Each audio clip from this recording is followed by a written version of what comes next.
этого хочешь? Если невкусно, то не ешь. Просто выплюни, хорошо? Не жмут? Так, здравствуйте.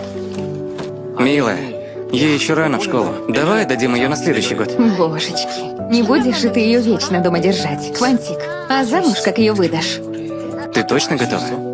Готово. Если тебе не понравится, беги обратно. Поняла? Возвращайся домой, ко мне. Я буду тебя ждать. Ты не обязана побеждать, Гемён. Если не хочешь бежать, не беги. И если вдруг завтра упадешь, папа будет рядом. Если голова заболит, если сил не будет, просто уходи. Убегай. А я буду ждать тебя здесь, хорошо? Ты всегда будешь меня ждать. Ты этого хочешь? Потому что если нет, ты всегда можешь вернуться обратно ко мне. Папа рядом, ты же знаешь. Поэтому вперед. Делай, что хочешь, милая. Решать только тебе. Если Чкунсо будет злить, уходи. Папа будет тебя ждать. Перед смертью папы я сказала ему: «Папа, мне жаль. Мне жаль». Я повторила это раз 100.